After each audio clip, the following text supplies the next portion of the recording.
mas talvez aqui no grupo seja a pessoa que mais entenda na jurisprudência da Corte Interamericana. Todas as manifestações deles são sempre focadas, né, no direito convencional, na jurisprudência da Corte, e é algo que pouca gente efetivamente utiliza na prática. Fazendo aqui a meia-culpa, né, do próprio judiciário, é raro você encontrar uma decisão que faça referência a artigos da convenção. Jurisprudência, eu chego a dizer, Yuri, que acho que eu nunca citei, sabe? Para você ter uma ideia, e efetivamente eu até assumo a minha culpa nisso, né? Mas é tanta prática de citar STF, STJ, que você vai colocando aqui ou construindo, que poucas vezes você se abraça nos fundamentos, né, da jurisprudência da Corte, ou mesmo na Convenção. Tanto é assim, meus amigos, que recentemente o CNJ solicitou que o Tribunal de Justiça do Estado do Paraná designasse magistrados para que pudessem conversar, né, numa pesquisa que está sendo encaminhada pelo CNJ, a respeito de quanto os magistrados conhecem da jurisprudência, né, dos casos emblemáticos da própria Convenção Americana. Essa pesquisa foi respondida, ou está sendo respondida ainda pelos juízes, endereçada a um pesquisador via CNJ, e pediram a indicação de 15 juízes e desembargadores para que pudessem ser entrevistados pelo CNJ, para que pudessem responder algumas perguntas sobre a jurisprudência e a convenção. Então, veja a importância e, ao mesmo tempo, o desconhecimento, que eu acredito que isso vai replicar na pesquisa dessa fonte, né, que, obviamente, podemos até entender de força constitucional, até acima da Constituição, daquilo que com ela for mais garantista, né, ou, pelo menos, né, de supralegalidade, que deveria efetivamente suplantar a legislação infraconstitucional, em especial os dispositivos do Código de Processo Penal. Então, pessoal, fica aqui já destacada a importância do tema, né? O professor Yuri é especialista no assunto, professor também da LEMAP, membro da Comissão de Defesa dos Direitos Humanos da OAB, tribuna do Tribunal do Júri, já tivemos oportunidade de trabalhar várias vezes no plenário, né? E dizer a nossa satisfação, professor Yuri, de estar feliz de estar nesse sábado, pelo menos aqui em Curitiba, um sábado ainda gelado, 10 graus mais ou menos aqui na capital, não sei como é que está por aí, todo mundo numa temperatura diferente, mas todos sintonizados e muito atentos para lhe escutar. Professor Yuri, a palavra é de Vossa Excelência. Obrigado, professor Avelar. Bom dia a todos, a todas. Eu só gostaria aqui de iniciar minha fala falando que a pesquisa em direitos humanos ali, acho que sempre esteve ligada com a minha pesquisa acadêmica, muito por conta do professor Avelar. Eu tive a grata felicidade de ter sido orientando do professor Avelar por 3 vezes seguidas na graduação, em 2 especializações. E se o professor se recordar, né, já tem algum tempinho, já passou bastante gente pela mão, mas em 2012, quando eu fiz a minha pesquisa de conclusão de curso, eu fiz toda uma pesquisa sobre a jurisprudência do Tribunal Europeu de Direitos Humanos com relação a direito à não autoincriminação, demonstrando que a nossa aplicação era totalmente divergente do que é aplicado fora do Brasil. Depois disso, já veio a questão da prisão para garantia da ordem pública, que eu também trouxe alguns julgados da Corte Interamericana. E, por fim, eu acho que o mais importante foi com relação à inviolabilidade domiciliar, que daí também trouxe uma perspectiva toda internacional na análise, né? E com relação à questão do Poder Judiciário, né, a gente vai falar um pouquinho disso aqui daqui a pouco, mas acho que a minha culpa não é por conta do professor, mas sim por conta do ensino na graduação, pela aplicação dos tribunais no Brasil. Se vocês olharem a jurisprudência do STF, da STJ, sequer eles sabem fazer a indexação da jurisprudência da Corte Interamericana, e vocês veem que muitas vezes a jurisprudência da Corte Interamericana está largada lá no meio de uma decisão, no meio de um acórdão. Isso é bastante criticado pelo professor Siddhartha Legali, que é um professor de Direito Internacional lá do Rio de Janeiro. Ele deixa bem claro na tese de doutorado dele, olha, não tem como o STF estar aqui falando uma hora da jurisprudência da Suprema Corte Americana, do Tribunal Constitucional Alemão, e citar no meio a jurisprudência da Corte Interamericana, porque aquela jurisprudência daqueles tribunais serve simplesmente como reforço argumentativo. Por outro lado, a jurisprudência da Corte Interamericana é vinculante para nós. Então, existe um erro muito grosseiro, assim, por parte dos nossos tribunais. E, recentemente, né, o CNJ recomendou aos tribunais a observância dos tratados e convenções internacionais dos direitos humanos. Isso aí foi feito por meio da resolução qual que é o número da resolução? 123 do CNJ. Então, até nisso o CNJ errou, né, porque não deve ser uma recomendação. Seguir a jurisprudência da Corte Interamericana é uma obrigação convencional de todo o Poder Judiciário, de todo órgão que é ligado com a administração da justiça. E quem mais faz isso hoje é o STJ, né? Vou mostrar daqui a pouquinho também, tá? Eu preparei alguns slides aqui para conversar. Vamos ver se eu consigo mostrar, que eu sou meio zero à esquerda, então, na hora que aparecer na tela, se vocês puderem, por favor, me falar se deu ou não deu.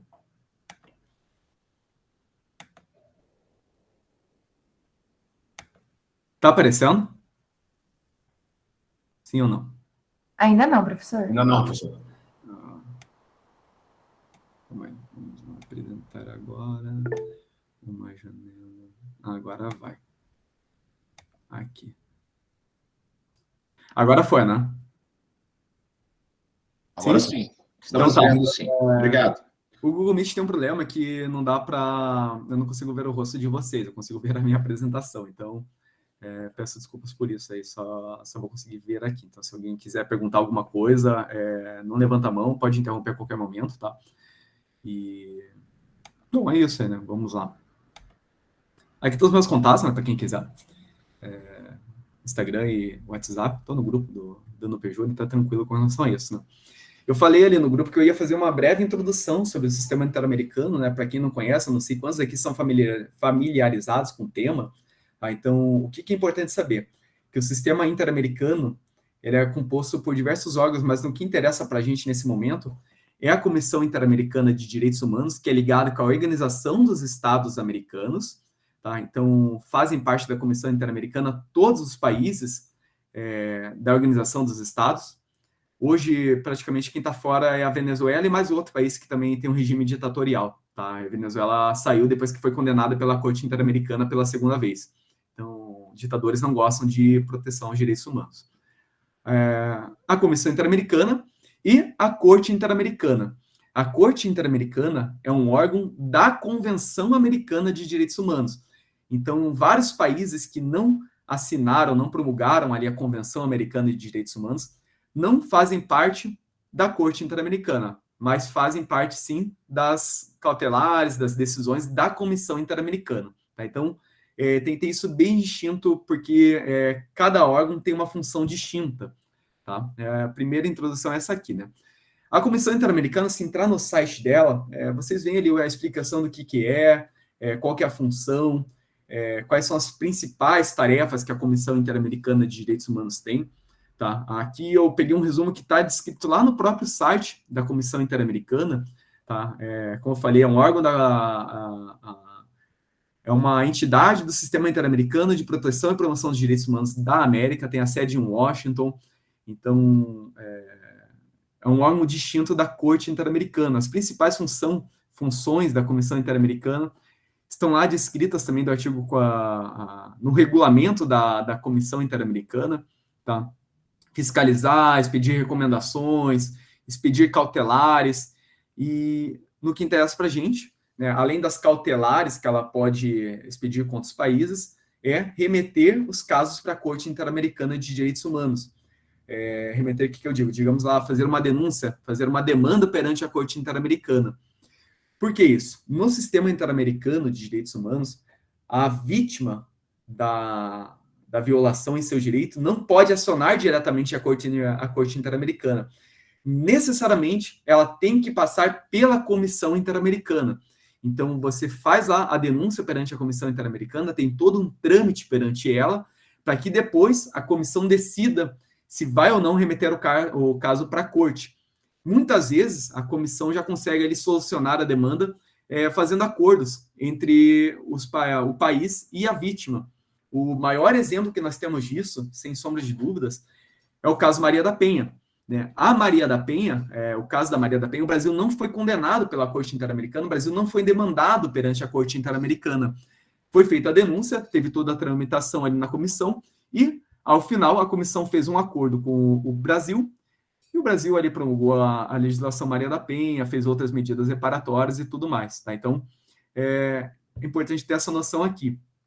A comissão expede cautelares que não têm força vinculativa. Se vocês olharem o caso da Boate Kiss, não sei se todos aqui sabem ou não, mas o professor Fawkes fez uma denúncia ali para a Comissão Interamericana e solicitou uma medida cautelar.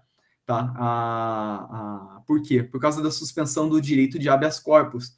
Então, isso está tramitando hoje na comissão.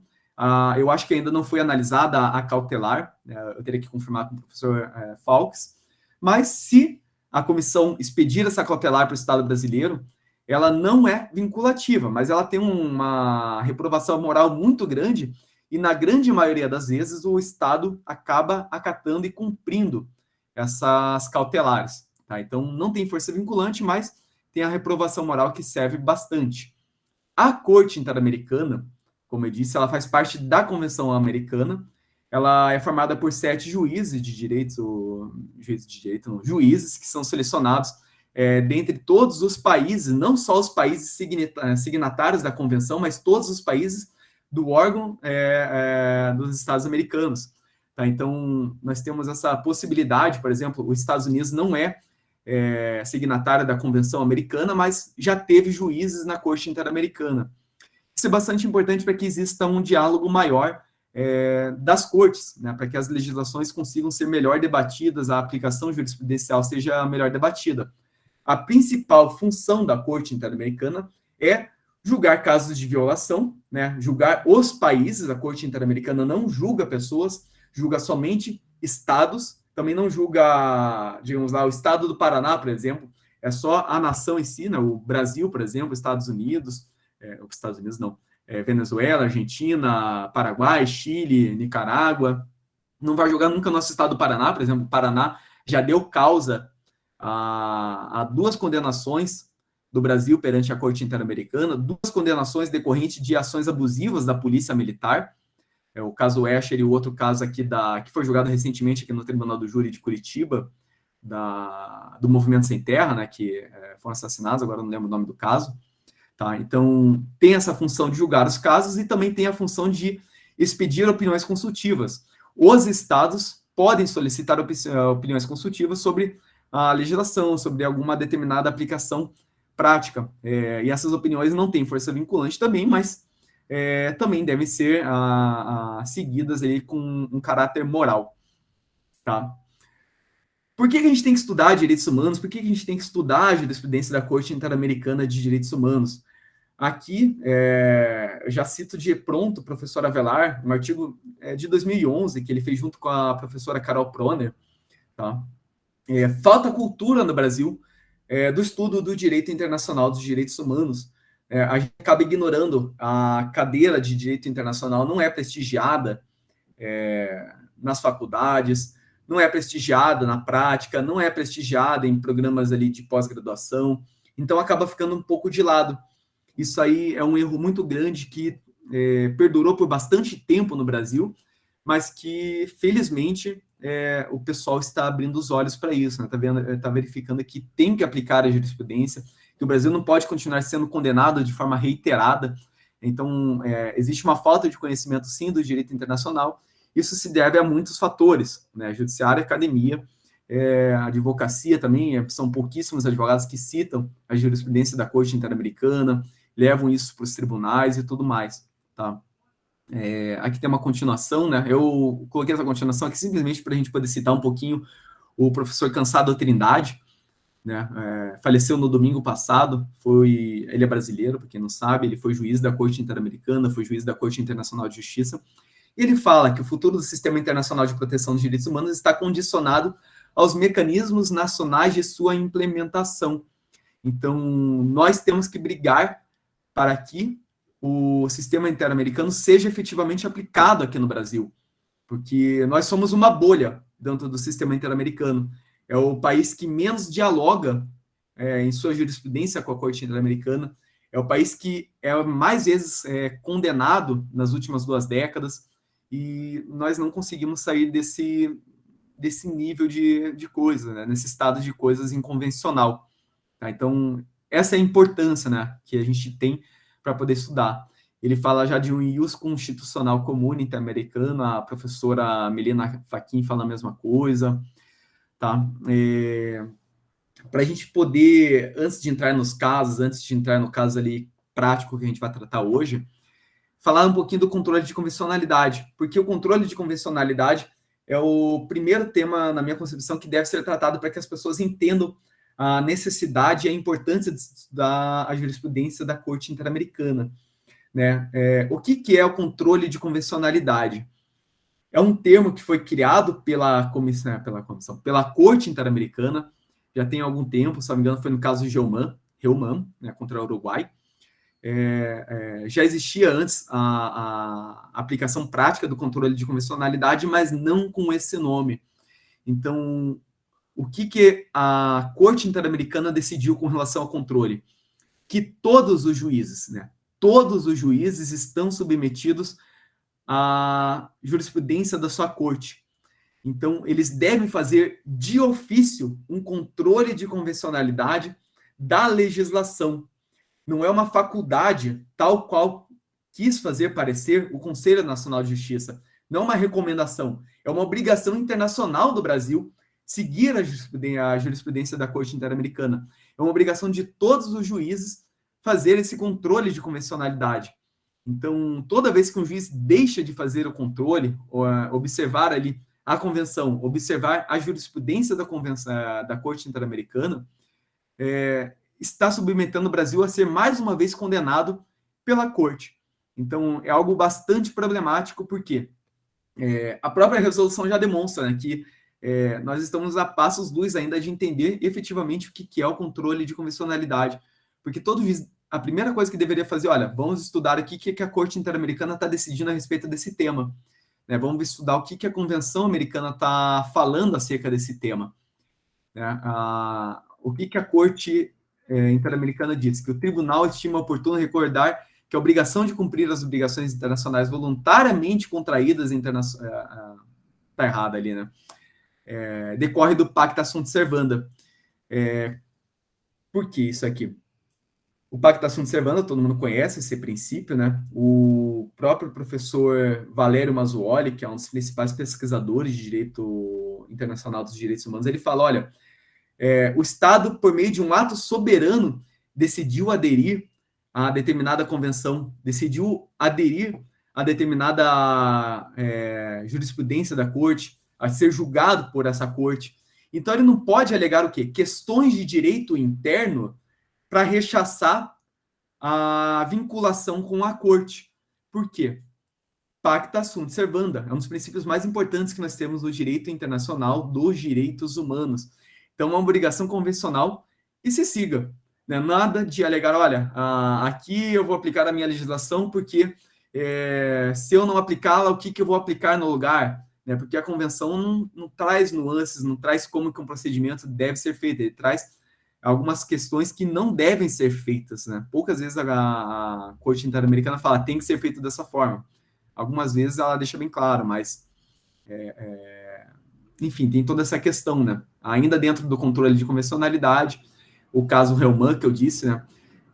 Quem vai estudar a jurisprudência da Corte Interamericana tem que estudar não só as decisões, tem que estudar depois as decisões de cumprimento de sentença, né? Porque a Corte Interamericana profere a sentença e depois ela fiscaliza o cumprimento dessa sentença. Por exemplo, nós no Brasil estamos sendo fiscalizados com relação a alguns julgados. Recentemente, o caso Favela Nova Brasília. O Brasil ainda não cumpriu diversas determinações ali da Corte Interamericana, tá?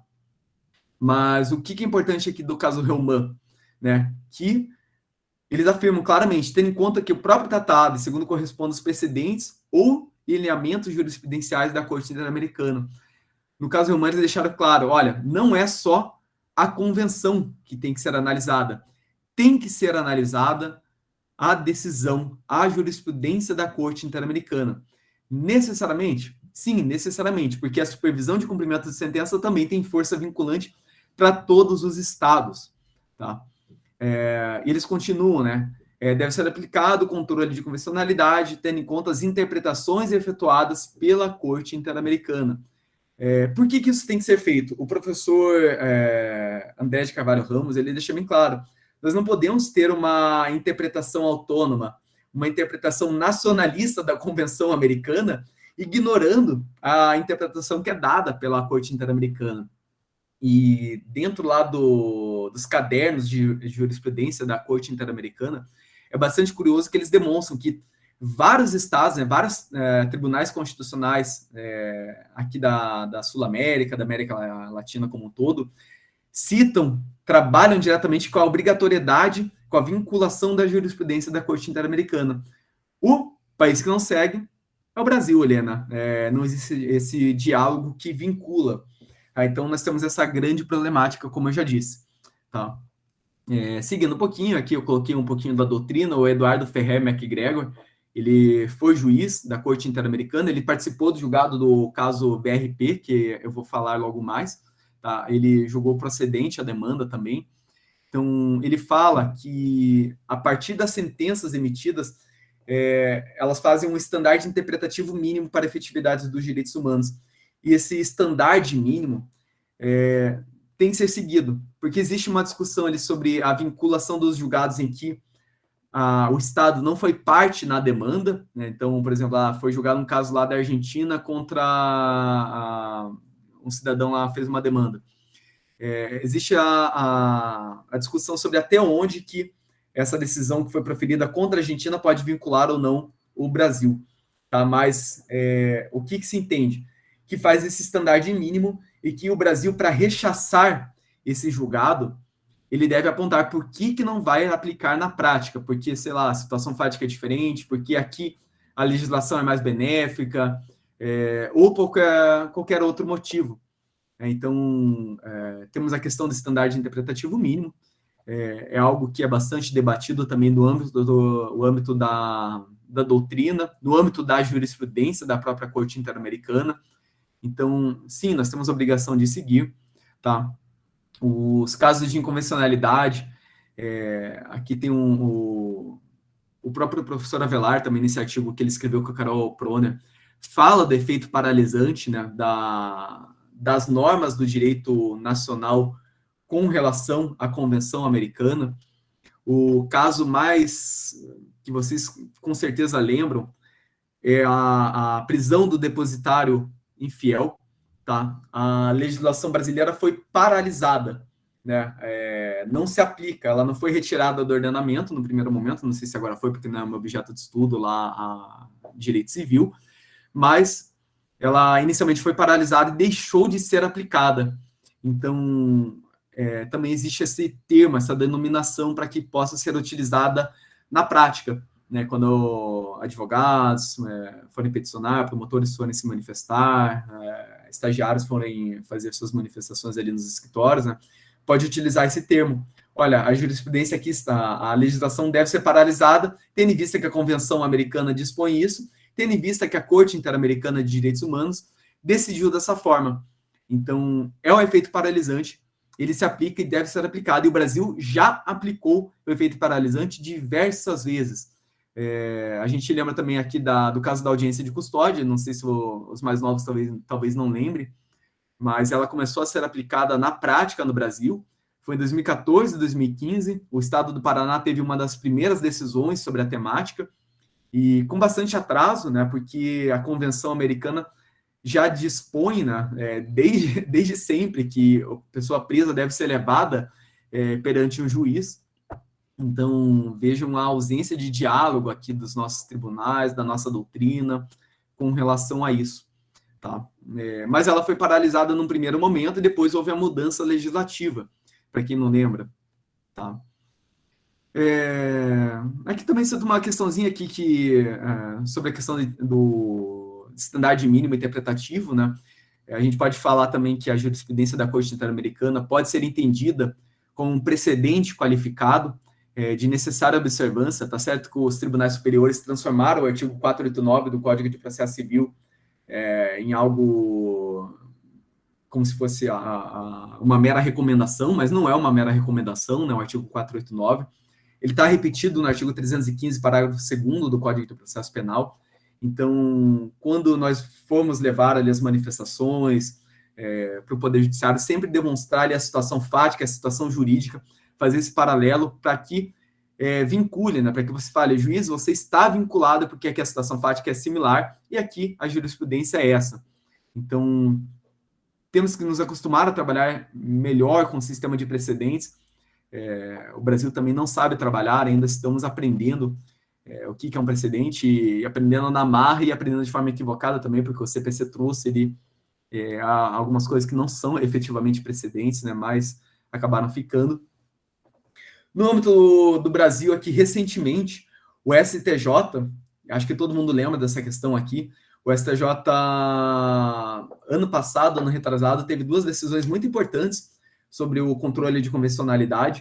Uma delas foi inicialmente com relação ao desacato, depois a decisão foi reformada, chegou no Supremo, o Supremo também manteve a reforma da decisão, mas o caso do presídio, lá do Rio de Janeiro, né, que a Corte Interamericana fez uma medida provisória determinando que o tempo de prisão de determinados presos ali daquela prisão fosse contado em dobro. Então, houve essa primeira decisão que foi proferida de forma monocrática pelo ministro Reinaldo Soares. O absurdo, né? O Ministério Público recorreu, ao invés de falar assim, ótimo, perfeito, excelente, está cumprindo a decisão da Corte Interamericana. O Ministério Público recorreu e depois foi julgado pela turma inteira, e a turma na sua composição integral acatou ali o voto do ministro Reinaldo. E aqui tem um trecho muito importante, né, que ele fala que a sentença da Corte Interamericana produz autoridade de coisa julgada internacional com efeito vinculante direto às partes. Aqui o Brasil era parte, né? Todos os órgãos e poderes internos encontram-se obrigados a cumprir a sentença. Os juízes nacionais devem agir como juízes interamericanos e estabelecer o diálogo entre o direito interno e direito internacional. Então, a gente percebe que, aos poucos, a situação jurisprudencial da Corte Interamericana está mudando.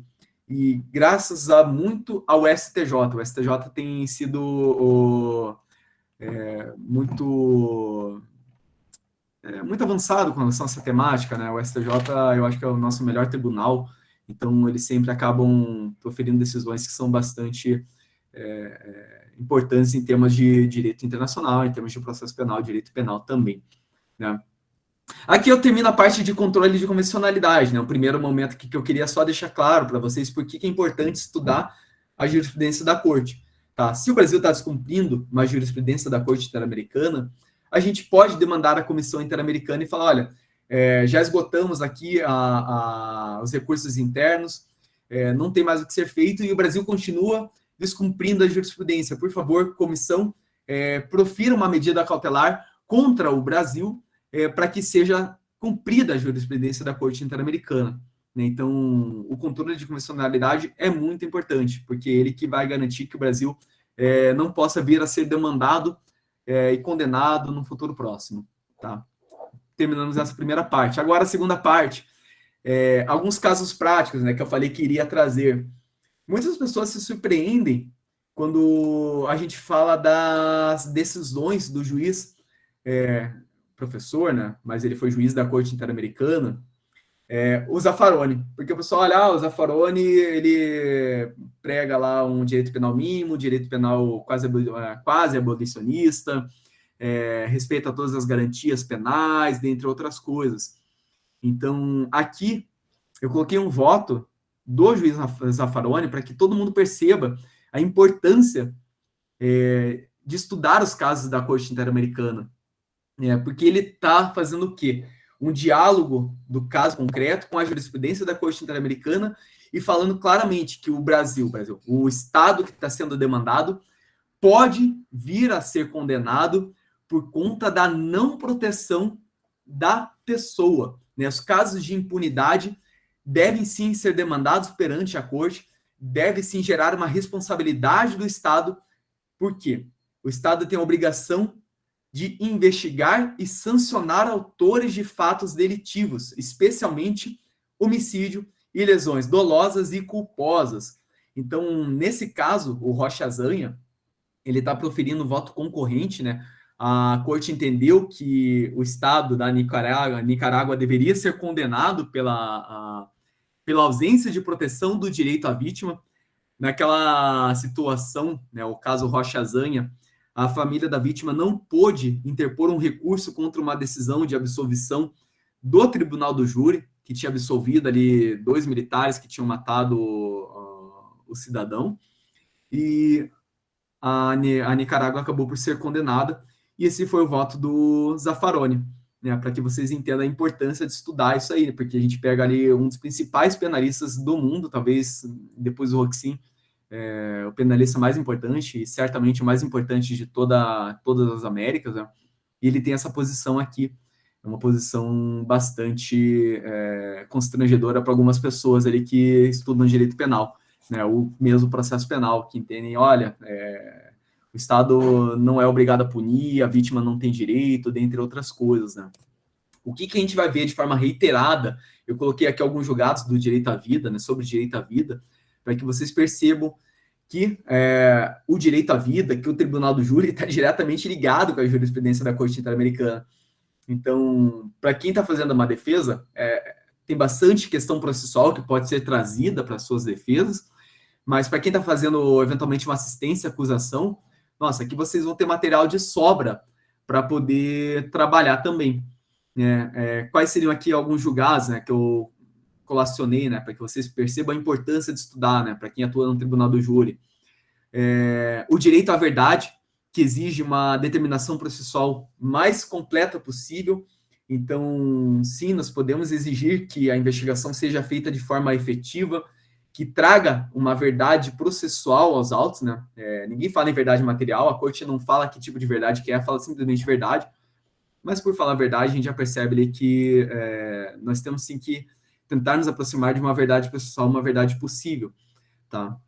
Vocês tiveram aula com a professora Marcela, já tem 2 anos, então vale a pena rever a aula dela para entender um pouquinho mais disso aqui, tá? No caso Acosta e outros contra a Nicarágua também, a privação da vida é fundamental que os estados identifiquem, investiguem e efetivamente punam os responsáveis para que não criem ambiente de impunidade. Então, o direito à vida é o direito mais importante que existe para a Corte Interamericana, né? É um direito humano fundamental que não pode ser ignorado, tá? No caso, Hermanos Landaeta e Mejias contra a Venezuela, que o Estado deve iniciar de ofício, sem dilação, uma investigação séria, imparcial e efetiva por todos os meios legais disponíveis. Então, aconteceu um crime contra a vida, o Estado não pode fazer algo mal feito, né? Não pode deixar de isolar o local do fato, não pode deixar de armazenar as provas, não pode deixar de produzir provas, inquirir testemunhas, inquirir a vítima, dentre outras coisas. É uma obrigação do Estado fazer uma investigação que seja séria, que corresponda ao direito à vida, que é um direito humano que não pode ser prescindido, não pode ser abandonado, tá? Então, tem vários julgados sobre o direito à vida. Eu falei agora há pouco, né? A cadeia de custódia de prova, nossa, tem julgado de sobra sobre a cadeia de custódia de prova na Corte Interamericana. Se pegar ali questões de feminicídio, de violência contra a mulher, eles falam que deve existir uma investigação do feminicídio sob uma perspectiva de gênero também. Tem que adaptar a investigação, não pode ser feita da mesma forma que vai investigar um homicídio por tráfico, um homicídio ali por briga de trânsito, um homicídio por briga de negócios, com um feminicídio. É uma obrigação do Estado fazer uma investigação efetiva. Isso tem dentro de vários julgados, também tem dentro de uma resolução, alguma resolução do Conselho Nacional do Ministério Público também, informando como deve ser feita uma investigação por feminicídio. Nesse ponto, o Ministério Público acerta, porque ele trabalha diretamente com a decisão da Corte Interamericana. Então, são vários e vários e vários julgados, né? É importante estudar, então, para poder atuar no Tribunal do Júri, tá?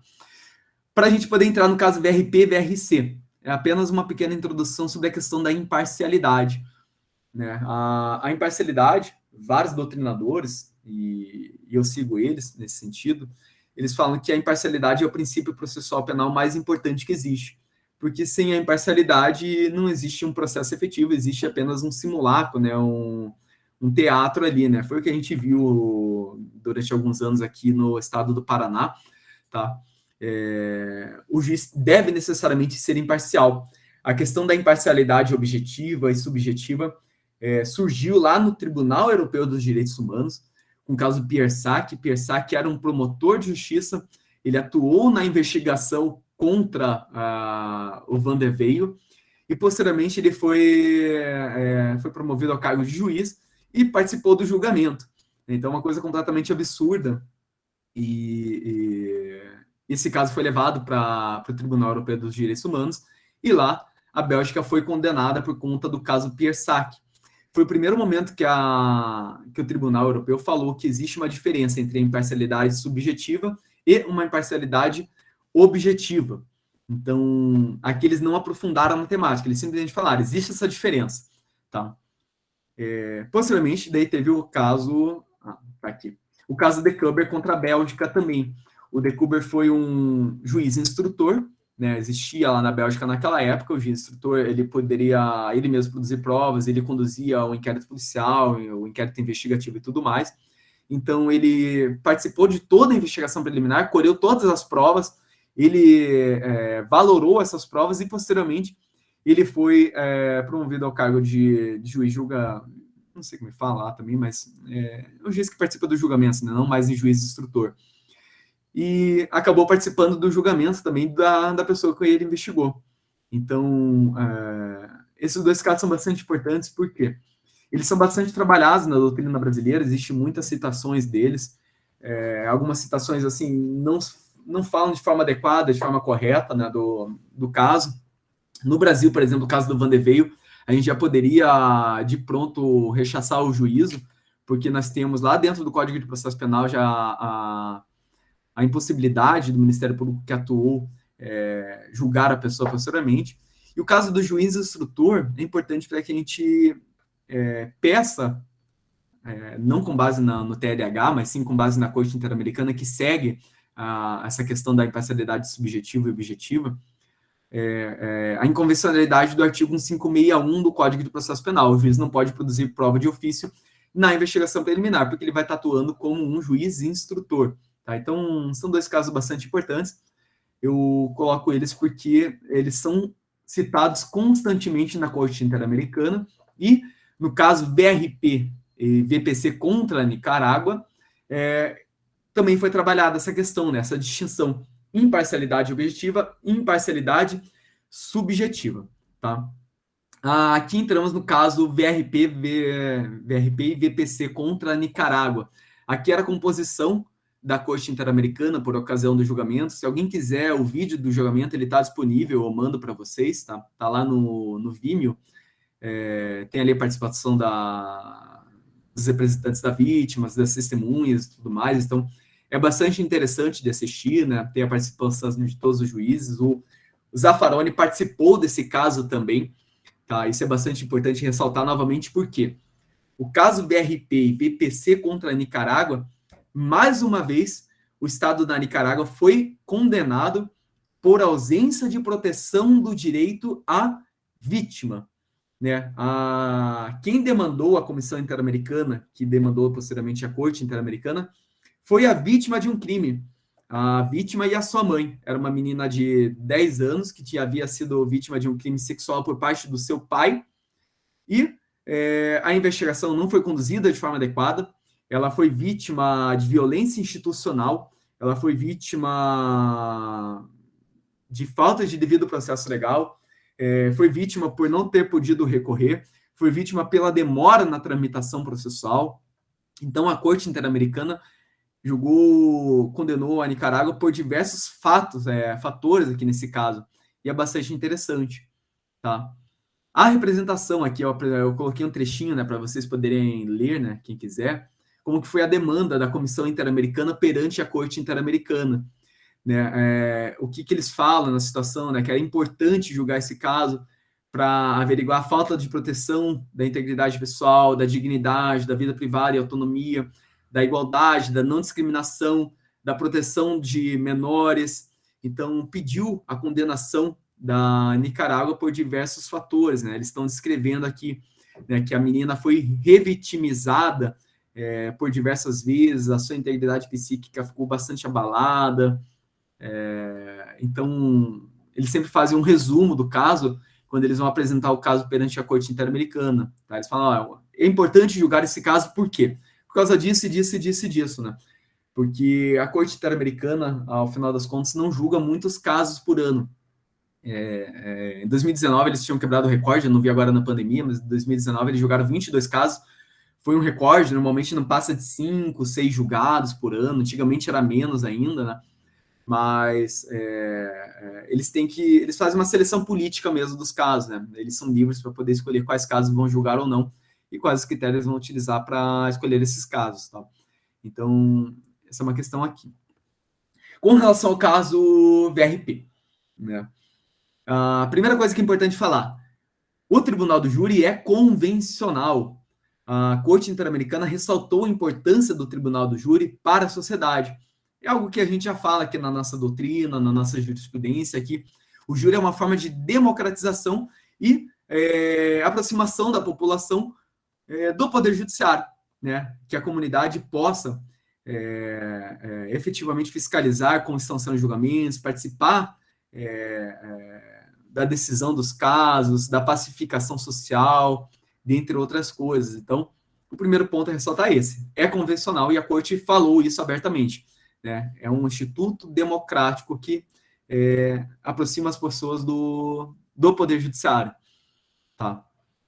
O que aconteceu ali no caso? Né? Com relação ao procedimento de escolha dos jurados, que é isso aqui que eu quero tratar um pouquinho. Tá? A Nicarágua, à época, tinha uma forma de escolha de jurados que até em certo ponto se parece um pouquinho com a nossa. Né? Como que funcionava? Os possíveis jurados, 10 pessoas, né, 10 cidadãos compareciam ao tribunal, né, e lá estava o advogado de defesa, o advogado de acusação, o Ministério Público, e o juiz. Cada parte podia escolher de forma desmotivada uma pessoa, podia recusar de forma desmotivada apenas uma pessoa. De forma motivada, poderiam recusar qualquer pessoa, né, mas de forma desmotivada, uma única pessoa. Então, dos 10 possíveis jurados, sobravam 8, e quem escolhe os jurados é o juiz, não são as partes. Depois o juiz vai escolher lá o número de jurados que vão julgar caso junto com ele, que vão participar da sessão de julgamento junto com ele. Então, essa é a primeira questão aqui que é importante ressaltar e trazer para vocês. O juiz vai escolher 4 pessoas desses 10, né? Necessariamente vão sobrar 8. Então, necessariamente não, pode ser que a parte não rechace ninguém, mas no máximo 10 pessoas, ele vai escolher 4 pessoas para julgarem junto com ele, tá? É a situação fática. É importante sempre analisar a situação fática junto com a situação jurídica para que a gente consiga entender melhor o que está acontecendo, tá? Foi instalado o julgamento perante o júri, né? O juiz julgou, ele escolhe os jurados, depois passa alguns dias, né? O julgamento não é feito no mesmo dia. Foi feito o julgamento, antes de falar do julgamento em si, aqui tem a questão do juramento legal também, né? Sobre a questão da íntima convicção, tá? Como que o juiz faz o pedido de juramento dos jurados, né? Ali não pede jurado que dê conta de como chegou a formar o seu convencimento, nem se prescreve regras de quais regras deve deduzir, especialmente da certeza dos fatos, né? Então, o que ele fala? Vocês têm que ter a íntima convicção, tá? Não fala é um juramento até em certo ponto similar com o nosso, né? Fala que, olha, vocês têm a íntima convicção, julgarão de acordo com as provas dos autos, ponto. Tá? Então, lá também tem essa questão do juramento. Como eu disse aqui, a questão da imparcialidade subjetiva e objetiva, a Corte Interamericana falou que a imparcialidade subjetiva e objetiva devem sim ser aplicadas ao Tribunal do Júri. Então, acho que eu talvez não tenha aprofundado um pouquinho direito nisso, né? Mas a imparcialidade objetiva, o juiz deve ser e deve parecer ser imparcial, e a subjetiva, o juiz não pode ter nada que o impeça de participar do julgamento. já existe uma evolução dessa questão da imparcialidade subjetiva e objetiva no Tribunal Europeu dos Direitos Humanos. Eles já falam que é muito difícil diferenciar quando se dá subjetiva, quando se dá objetiva, tem que jogar sobre isso. Depois, se alguém quiser, eu mando para vocês, né? Não lembro o nome de julgado de cabeça. Mas eles deixaram claro, isso também se aplica ao tribunal do júri. Então, nós temos que perceber quando que o jurado tem a sua imparcialidade subjetiva maculada e quando que a objetiva também está em risco, né? Por que eu falo isso aqui? Porque, no caso, agora sim, voltando para o caso, né? A Corte Interamericana, o que ela fala? Que nenhuma pergunta foi feita para o jurado sobre a sua crença em torno de questões suscetíveis de serem condicionadas por estereótipos ou prejuízos sociais, preconceitos sociais, o que não estava na legislação, mas poderia sim ser perguntada. Então, não existem elementos subjetivos que afetem a imparcialidade do juiz. Então, o que é importante falar aqui, né? A ratio decidendi aqui dessa decisão. Para a Corte Interamericana de Direitos Humanos, a imparcialidade subjetiva está diretamente ligada com o voir dire, né? A parte tem que fazer o voir dire para verificar se aquele jurado tem alguma espécie, alguma questão pessoal que o impeça de participar do julgamento, né? Então, por mais que não existisse na legislação da Nicarágua esse momento do voir dire, ele deve ser aplicado na prática, né? Para que você consiga afastar os jurados que têm a sua imparcialidade subjetiva maculada. Isso aqui é um ponto muito importante, né? O advogado lá do caso deixou de fazer perguntas, então não pôde ser avaliada a imparcialidade subjetiva.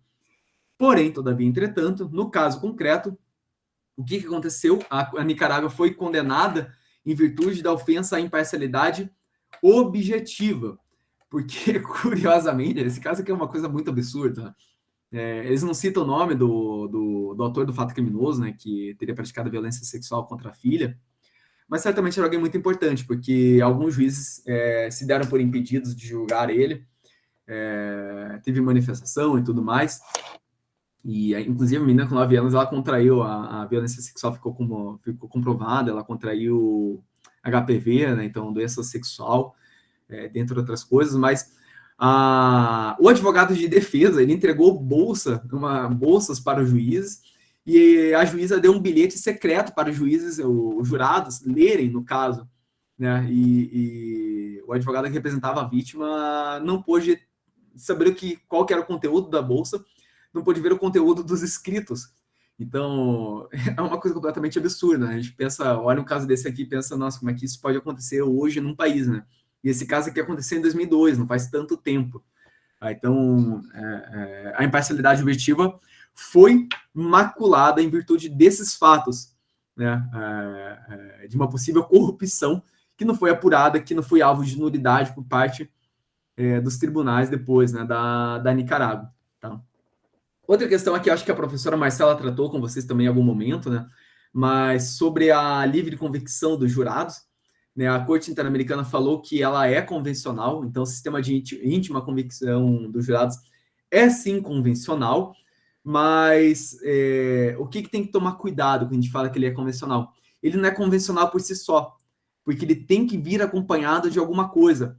E aqui existe o diálogo das cortes. A Corte Interamericana trabalha com a legislação de diversos países. Ela cita todos os países, menos o Brasil, né, praticamente. E é curioso isso, porque a nossa legislação é de 1822, né, do júri. Né? Nós temos uma das instituições mais antigas aqui da América Latina, do Tribunal do Júri. Mas eles citam diversos trechos aqui, né, sobre a atuação de jurados, como que deve ser feita, o que é importante ter, o que não é importante ter. Como eu disse, né, a audiência, o momento pessoal específico para a seleção dos jurados, o voir dire, eles falam que é importante também para que a gente possa garantir ali a íntima convicção dos jurados. O voir dire é um dos meios para que a gente consiga resguardar isso aí, porque a gente está resguardando a imparcialidade, seja objetiva. Então, eles ressaltam mais uma vez a importância do voir dire. Agora, não para resguardar a imparcialidade, mas sim para resguardar a forma de decisão do tribunal do júri. Então, o que é importante aqui deixar claro, olha, não é só a íntima convicção, mas é a íntima convicção acompanhada de alguma coisa. Ele cita aqui algo que hoje é alvo de sugestão de mudança legislativa por parte de alguns doutrinadores, né? Que os jurados possam fazer uma escrita, né? Aqui em cima, vocês podem ver, a legislação panamenha estabelece que o juiz técnico entregará aos jurados um questionário com questões a resolver, cuja resposta deve se dar por escrito e agregará a decisão posteriormente. Então, alguma coisa tem que ter. Só a íntima convicção não é suficiente para que a gente consiga resguardar um devido processo legal, tá? Então, é o que eu deixo aqui, eu deixo de lado aqui, né? A íntima convicção não é incondicional, mas desde que tenha algo a mais.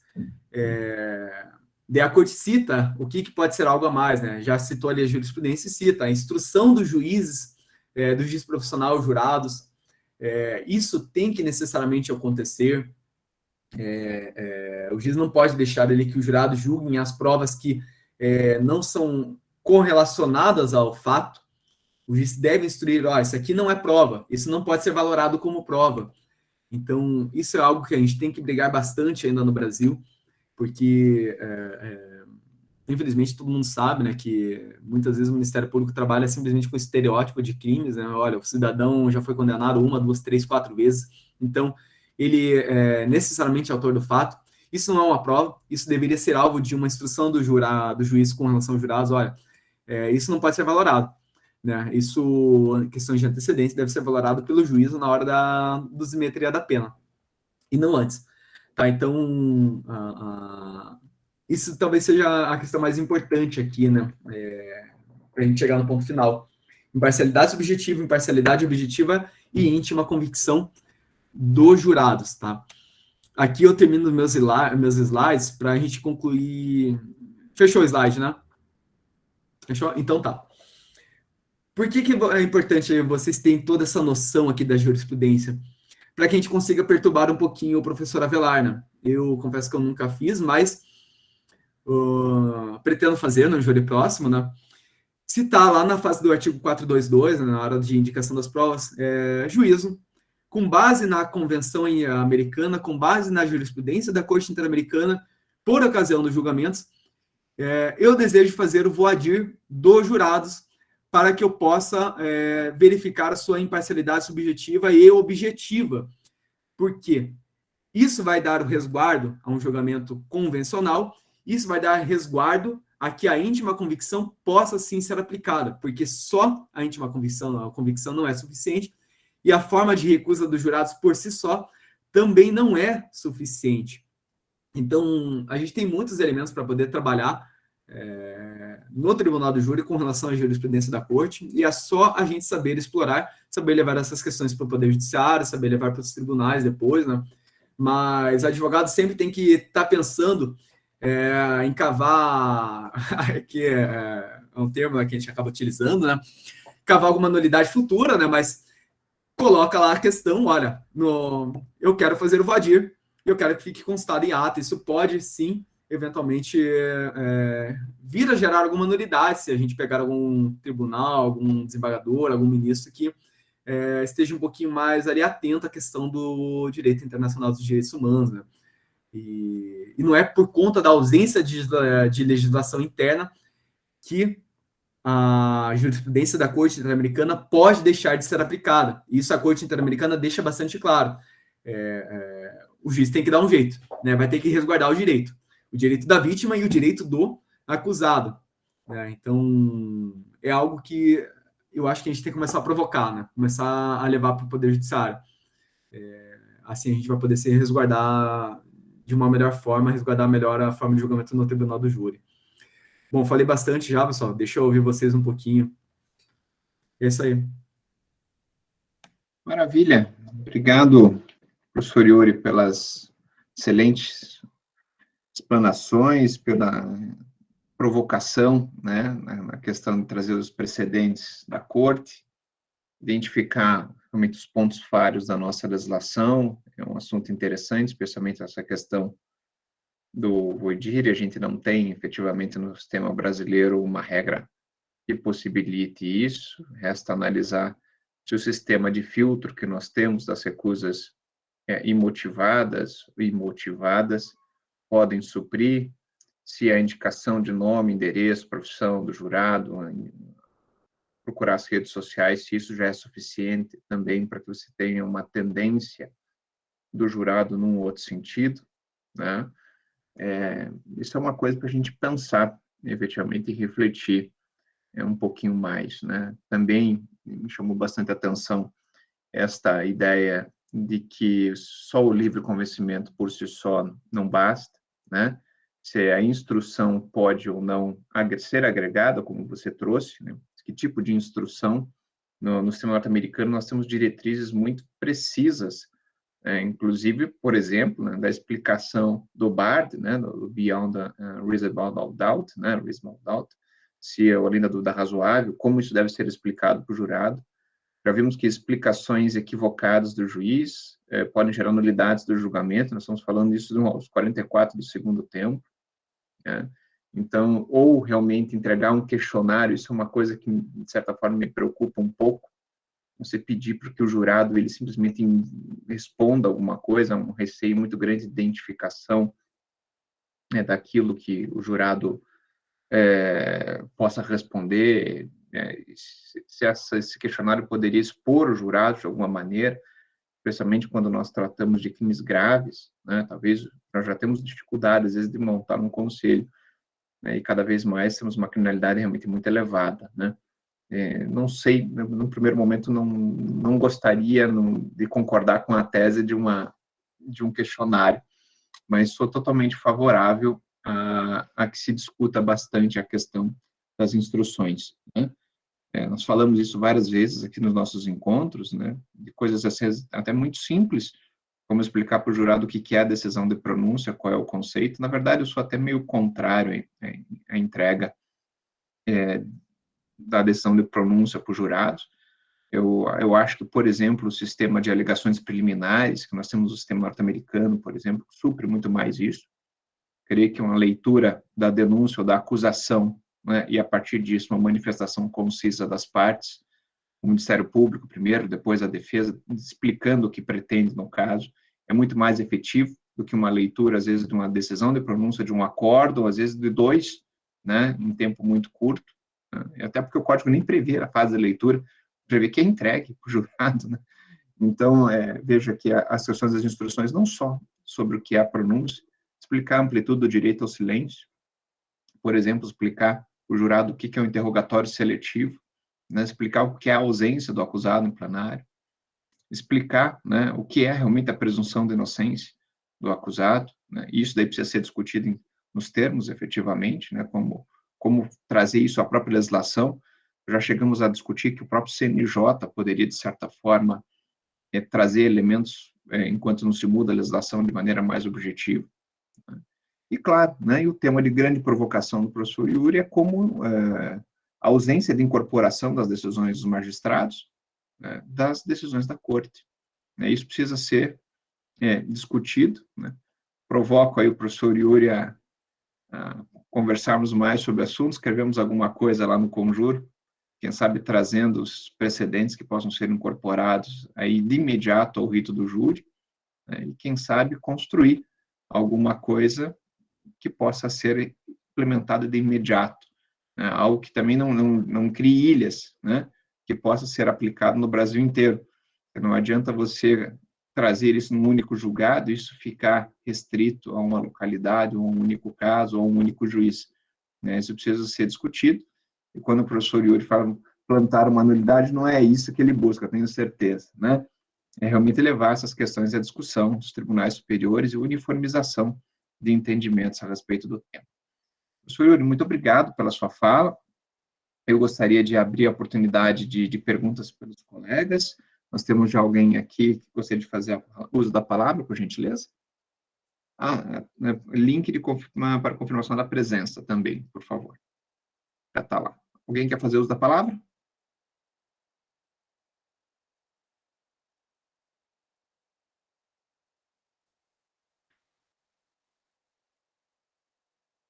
Então, eu lanço uma pergunta, professor Yuri, a respeito do voidire, exatamente, né? Como o professor entende que deveria ser operacionalizado isso no plenário do júri, na ausência de uma legislação? Isso deveria ser feito na fase anterior, no dia do julgamento, deveria ser designada uma audiência prévia para isso? Como o professor vê a implementação, né, nesse vácuo legislativo brasileiro?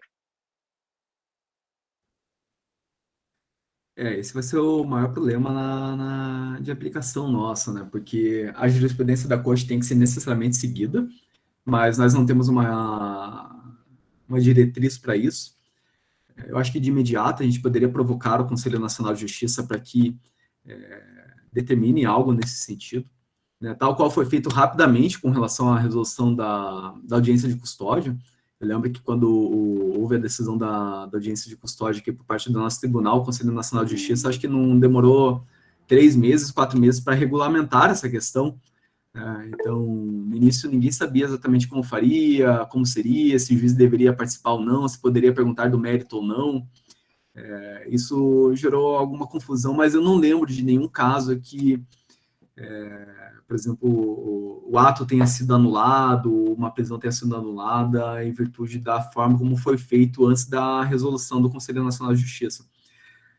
Voltando aqui para o nosso, talvez nós não temos estrutura para fazer 2 audiências. Olha, fazer uma audiência só para voadir e depois outra audiência para instrução. Acho que a pauta do Tribunal do Júri de Curitiba, de todos os lugares, já é muito carregada, sobrecarregada. Mas o que poderia ser feito eventualmente é adaptar, fazer um diálogo das cortes mesmo, ver o que está sendo feito aqui na América Latina e o que pode ser implementado no Brasil.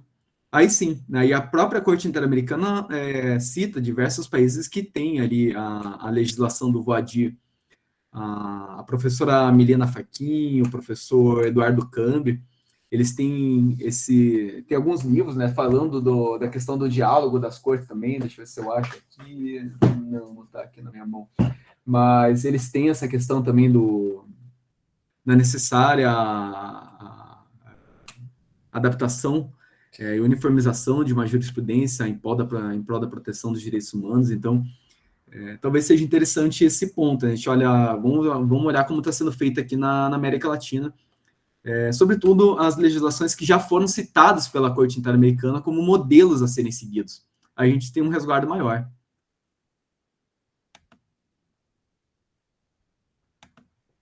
Tá certo. O professor Peter está pedindo o link para confirmação daí da presença. Eu acho que o aluno pode nos ajudar depois a encaminhar. Vai ser disponibilizado pela tarde, daí o link para confirmação, mas eu tenho uma lista de todos os presentes aqui, então vão receber o link sim. Tá. Alguém gostaria mais de fazer uso da palavra, pessoal? Por gentileza. Pode fazer uso da palavra, Gabriel. Obrigado, Yuri. Bom dia, parabéns pela ótima explanação. Fica até difícil, né, estar elogiando pela parcialidade da amizade, mas foi muito boa. E uma dúvida que eu tenho, não sei se você chegou a dar uma olhada a respeito disso, mas a Corte já se pronunciou de algum modo a respeito do exercício, né, da realização do Tribunal do Júri em questões cíveis, porque me parece que é uma discussão muito latente, né, principalmente em organizações como o Serra, que eles têm tentado trazer isso até mesmo para o Brasil. Você chegou a ver algo sobre isso?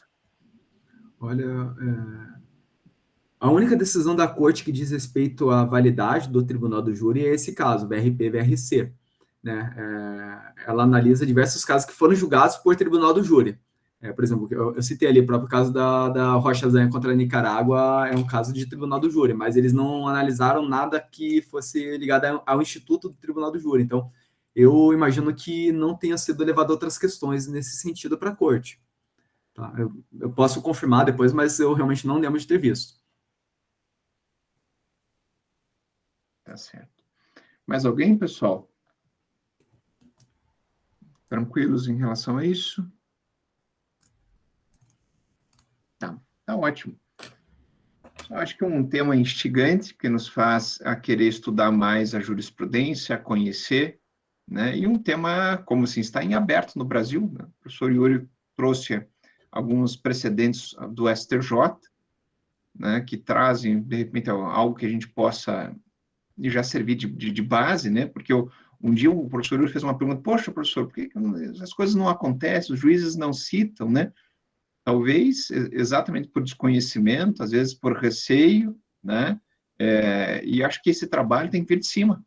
Acho que a partir do momento que o STJ começar também a incorporar, isso cria, e o próprio CNJ agora com as pesquisas, isso vai fomentar que os juízes passem a estudar mais a jurisprudência da corte, a entender essa sistemática diferenciada da corte e da comissão, né, as suas funções, né, e como internalizar de maneira cogente, né, porque é obrigatória essa jurisprudência no sistema brasileiro.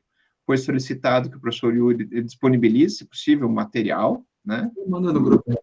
Tá. Até seria importante, professor, se pudesse destacar para os colegas aí, de repente, 2, 3 autores, que possam servir de estudo também, para que os colegas possam ler, colocar junto no material, a gente agradece.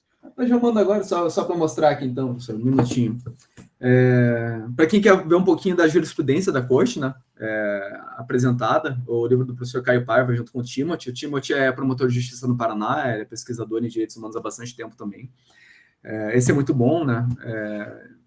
Jurisprudência comentada tem esse, tem o da professora Melina Fachin junto com a Flávia Pelvezan. O do Siddhartha Legalia, ele é bastante interessante para que vocês entendam a dinâmica, né, dos erros dos nossos tribunais com relação à análise, né, como eu disse, cita ali de forma equivocada a jurisprudência da Corte Interamericana, cita a americana, daí cita a alemã, daí cita a Corte, como se fosse uma coisa só, sendo que a nossa é vinculativa e as outras são meramente argumentativas. E, assim, tem vários, né, mas esse aqui, controle de convencionalidade pelo Ministério Público. O Ministério Público está estudando a fundo a questão da jurisprudência da Corte Interamericana, do controle de convencionalidade, e se a advocacia não acompanhar, vai ter que aceitar o discurso que é feito pelo Ministério Público. Então, tem que entrar junto na briga. E tem bastante curso sobre isso do Ministério Público. Eu mesmo já fiz um ano passado. Tem livros, tem artigos sendo escritos, eles estão pesquisando isso a fundo. O Ministério Público do Paraná é um dos que mais investiga, né? A gente tem aqui, como eu disse, o professor Eduardo Cambi, o professor Timothy, e vários outros. Então, assim, os acadêmicos e os advogados, em geral, têm que começar a pesquisar isso aí para não ter que engolir um discurso pronto. Maravilha. Obrigado, professor Yuri, pelo seu tempo, pela grande explanação sobre o tema. Então, vamos encerrar por aqui e desejamos a todos um excelente final de semana, com calor ou com frio, aqui mais com frio, e voltamos a conversar na sequência no grupo ou no nosso